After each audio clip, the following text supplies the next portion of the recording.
Although personally I am quite content with existing explosives, I feel we must not stand in the path of improvement. If the human race wishes to have a prolonged and indefinite period of material prosperity, they have only got to behave in a peaceful and helpful way toward one another. We occasionally stumble over the truth, but most of us pick ourselves up and hurry off as if nothing had happened. My wife and I tried 2 or 3 times in the last 40 years to have breakfast together, but it was so disagreeable we had to stop. I have been brought up and trained to have the utmost contempt for people who get drunk. Politics are very much like war. We may even have to use poison gas at times. In those days he was wiser than he is now. He used to frequently take my advice. When you are winning a war, almost everything that happens can be claimed to be right and wise. India is a geographical term. It is no more a united nation than the equator.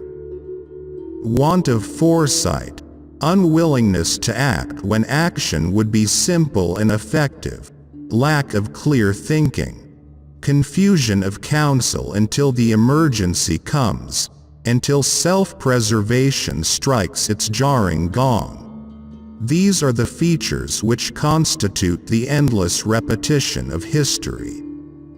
Man will occasionally stumble over the truth, but most of the time he will pick himself up and continue on. The power of an air force is terrific when there is nothing to oppose it.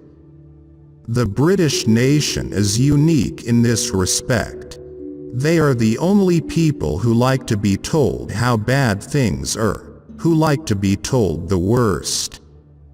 If it weren't for painting, I wouldn't live.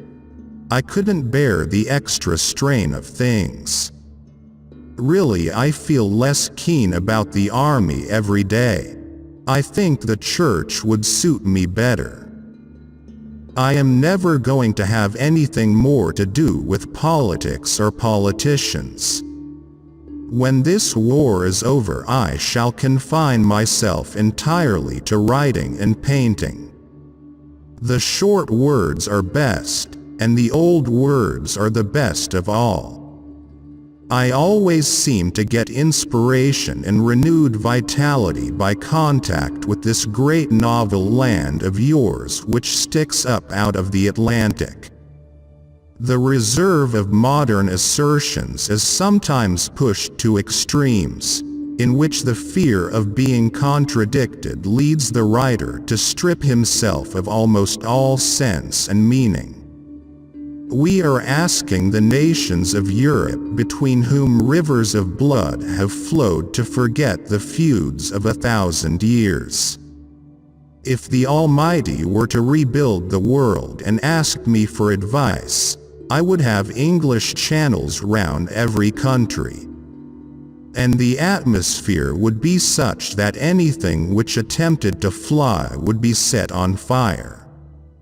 From Stettin in the Baltic to Trieste in the Adriatic, an iron curtain has descended across the continent. I have never developed indigestion from eating my words. Battles are won by slaughter and maneuver. The greater the general, the more he contributes in maneuver, the less he demands in slaughter. The power of man has grown in every sphere, except over himself. The great defense against the air menace is to attack the enemy's aircraft as near as possible to their point of departure.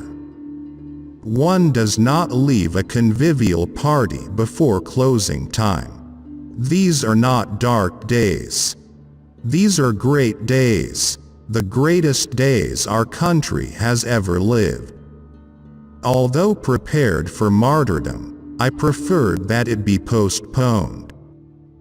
For good or for ill, air mastery is today the supreme expression of military power, and fleets and armies, however vital and important, must accept a subordinate rank. It is a fine game to play, the game of politics, and it is well worth waiting for a good hand before really plunging. In war as in life, it is often necessary, when some cherished scheme has failed, to take up the best alternative open, and if so, it is folly not to work for it with all your might.